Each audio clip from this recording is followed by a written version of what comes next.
Ever get that feeling? Like career advice has an expiration date these days. Hmm. It's Yeah. moving that fast. I mean, yesterday's hot tip is today's ancient history, especially with AI changing everything so quickly. Yeah, it's almost like a paradox, isn't it? All this advice about future-proofing your career. Right. But the future's already here. Exactly. So that's why we're doing this deep dive, right? To give everyone some practical tools to navigate this crazy job market. And today, we're diving into Zenson Tran's Skillbell strategy. Love that. It's all about thriving in this environment, not just surviving, which I think is so important. What really resonated with me was this idea of focusing on what you can do, your skills. Yeah, absolutely. It's that shift we're seeing, moving away from those traditional credentials. Right. Like just because I have a degree in X doesn't mean I'm the best person for the job anymore. It's becoming less about those pieces of paper and more about what you can actually bring to the table. Your actual abilities. I Mhm. like how Tran puts it in the book. He says, skills are the new currency. Such a good analogy. It really stuck with me because it's like you wouldn't put all your money into one stock, right? Definitely not. Diversification is key. Exactly. And it's the same with your career. You need a diverse skills portfolio. Mm. So instead of just relying on that one degree I got a decade ago, Right. I need to think about what are the actual skills, the in-demand skills that'll make me valuable. But where do you even begin with that? It can feel overwhelming. It does. But Tran breaks it down really well in the book. He talks about building a skills portfolio, like you build a house, right? You need a good foundation. Okay. And those are your foundational skills. Got it. So like the essentials, communication, Yeah. teamwork. Exactly. Problem solving, adaptability, those core skills that are valuable across industries, no matter what technology pops up next year. It's like that solid base no matter what craziness is happening around you. Exactly. You can always rely on those. So, okay, I've got my foundation, but then how do I go from there to actually, building my dream career? Those skills that help you really excel and stand out. Right. So you're talking about those high impact skills. Okay, yeah. Your career accelerators, these are more specialized. So it depends on your field. Like if you're a marketer, maybe it's data analysis. If you're a project manager, it's leadership skills. Exactly. For an entrepreneur, strategic thinking. Right. So it's about identifying those key skills that'll help you level up in your specific area. And become that go-to person in your field, the problem solver. Okay, so we've got our foundation, we've got our accelerators. Are we missing anything? Well, Tran also talks about something he calls emerging skills. Emerging skills. Yeah. Huh. Tell me more. So those are those cutting edge skills that are just starting to gain traction now, Okay. like AI literacy, sustainable business practices, things that might sound a little future-y now. But are going to be essential in a few years. Exactly. So it's about like future-proofing your career, I guess, staying ahead of the curve. Exactly. Okay, so foundational skills are like the base of your house. High impact skills are how you decorate and make it your own. And these emerging skills, Yes. they're like installing solar panels. You're prepped for the future, whatever it holds. Love that. You're thinking ahead, being proactive. Okay, so this is all great. We've got all these different types of skills, but now what?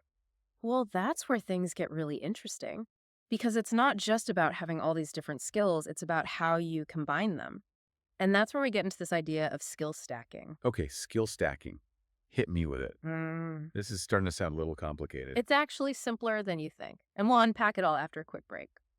All right, so we left off with this whole skill stacking thing, how all these skills work together. Right. And how it all ties into the Skillbell strategy. Yeah, exactly. So I'm picturing a barbell, but instead of weights, it's my skills. It's the perfect analogy. Okay, so walk me through it. How does this skill bell thing actually work? Well, think about what a barbell does. It helps you balance, right? And that's what the Skillbell strategy is all about, creating balance in your career. So on one end of your Skillbell, you've got those foundational skills we talked about. Right, those essential ones. Exactly. Those are like your low-risk investments. They're always in demand, no matter what industry you're in. Those are what keep you grounded, stable. Okay, so even if like robots take over the world, those communication and problem-solving skills are still going to be valuable. Exactly. Because at the end of the day, it's still humans working with humans. So those skills are always going to be relevant. Okay, that makes me feel better. So that's one end of the skill bell. What about the other side? So the other side is where things get really exciting. This is where you load up on those high impact skills and your emerging skills, the ones that really have the potential to skyrocket your career.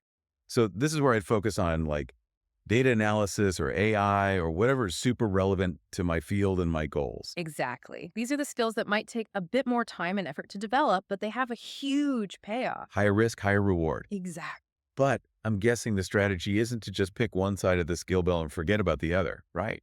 You're absolutely right. It's all about finding that balance. So you're dedicating some of your time and energy to maintaining those foundational skills, keeping them strong, but you're also pushing yourself to develop those high impact skills. Right. So it's like, I'm not going to suddenly forget how to write an email just because I'm learning to code. Exactly. But I also don't want to get stuck just writing emails if I'm passionate about coding. You've got to keep those skills sharp. It's about being strategic, I guess, and allocating your time and energy to both sides of that skill bell, You've got it. which makes a lot of sense, especially now. I mean, the job market can change so quickly these days. Hmm. Remember a few years ago when everyone was talking about black swan events? Oh, yeah. Those unpredictable things you can't really plan for? Pandemics, recessions, new technologies that come out of nowhere. And completely disrupt everything. Exactly. And it feels like those are happening more and more often now. It's definitely a different world. So this skill build strategy, it's almost like it's designed for that, right? Sure. Exactly. Because even if your industry goes through a major upheaval, Which, let's be honest, is always a possibility these days. right, but you've still got that strong foundation to fall back on, those core skills that allow you to adapt and pivot. And because you've been building up those high impact skills on the other side of your skill bell, Yeah, you're not starting from scratch. you're already ahead of the game. Okay, that makes so much sense. So we've talked about these different types of skills and how to balance them with the skill bell strategy. Yeah. But I'm curious, we haven't really talked about what it actually looks like to develop those skills. Right. It's not enough to just have them on your resume. Exactly. So how do we go from like having a basic understanding of something to really mastering those skills? That's a great question. And that's what we're going to explore right after this. So we've got this awesome skill bell strategy, right? We know what kinds of skills to focus on, how to balance them. But how do we make sure those skills actually get noticed? It's not enough to just be good at things, right? Right. I could be the best coder in the world. Exactly. But if I'm stuck in my basement and nobody knows about it, It's like that saying, if a tree falls in the forest. nobody hears it, nobody cares. So how do we get those skills out into the open?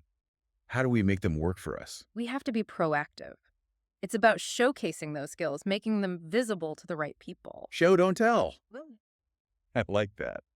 But give me the practical stuff. How do I actually do that? Well, Tran talks about regularly showcasing your work. Okay, so not just like bragging about it. Right. It's about showing tangible results. So think project updates, sharing wins with your team, maybe writing case studies. So proving it, basically. Not just saying I'm good at this, but here's the proof. Here's how I use this skill to achieve X. Exactly. And another thing is to volunteer for those stretch assignments, those projects that might take you out of your comfort zone a little. Yeah, the ones that scare you a little bit. Yes, because that's where you get to really flex those high impact skills, those emerging skills, and show what you're capable of.